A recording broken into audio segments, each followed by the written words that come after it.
একটা কথা আছে, যার হারাই সে একমাত্র বোঝে। আজকে বাসের যে কন্ডিশন, বাসটা যেভাবে আজকে ফেরিঘাটে ফেরিতে উঠতে যায়, যেভাবে অ্যাক্সিডেন্ট হয়ে পানিতে গেছে, কেউ বলতেছে 90 ফুট নিচে, কেউ বলতেছে 40 ফুট নিচে। তবে 8 জন ভাসে উঠছিল, কেউ বলতেছে 3 জন ভাসে উঠছিল। তবে যেটাই হোক না কেন, বেঁচে ফিরেছে 8 জন।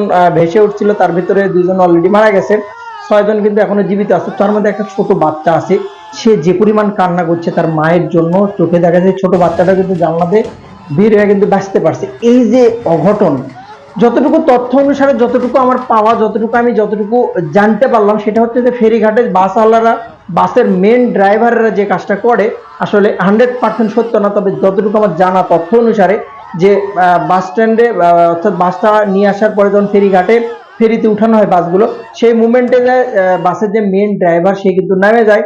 নামে যাওয়ার পরে যে হেল্পার আছে তারা কিন্তু বাসের ড্রাইভিং দিয়ে দেয়, তারা কিন্তু নাস্তা বা চা পানি বিড়ি সিগারেট এগুলো খাইতে যায়। সেক্ষেত্রে কিন্তু ওই বাসটা তখন নিয়ন্ত্রণ করে হেল্পার, যে যাকে দেওয়াটা বাস কোনোভাবেই সঠিক না। তো এরকম তথ্য কিন্তু আছে। তো আজকে আসলে যার হারায় যে ফ্যামিলিগুলো, কারো ফ্যামিলির হয়তো বা উপার্জনের প্রধান মাধ্যম ছিল, কারো বাবা হারাইছে, কারো মা হারাইছে, কারো ভাই হারাইছে, কারো বোন হারাইছে। একটা ছেলে যে পরিমাণ কান্না করছে তার মায়ের জন্য, নিজের চোখে পানি চলে আসলো। বিশ্বাস করেন ভাই, এই যে এই কয়েকদিনে 400-র উপর মানুষ মানে এইভাবে দুর্ঘটনায় শহীদ হচ্ছে, তারা এইভাবে এর পদক্ষেপ কে নেবে?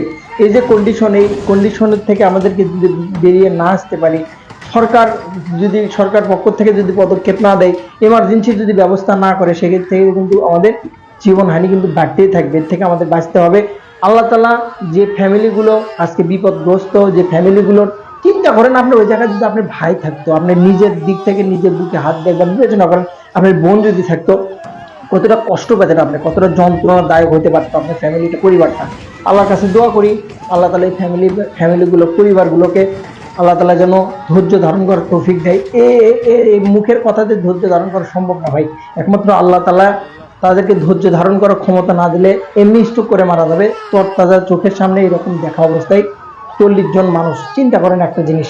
সো অবশ্যই এটা দুর্ঘটনা, সবারই উচিত নামাজ কালাম পড়ে এবং হেদায়েতের পথে আসা। সত্যিকার অর্থে মানুষের জীবন মানে মূল্যহীন, একবারে মূল্যহীন। মানুষের জীবনের ন্যানো সেকেন্ডের মূল্য বর্তমানে এই অবস্থান, যে কন্ডিশন এখন বর্তমানে, তাতে কিন্তু ন্যানো সেকেন্ডের মূল্য নাই সত্যিকার অর্থে। অবশ্যই আপনাকে এর থেকে বেরিয়ে আসতে হবে, হেদায়েতের পথে আসতে হবে। আল্লাহ তাআলা সবাইকে হেফাজত করুক, আমিন। ভালো থাকুন।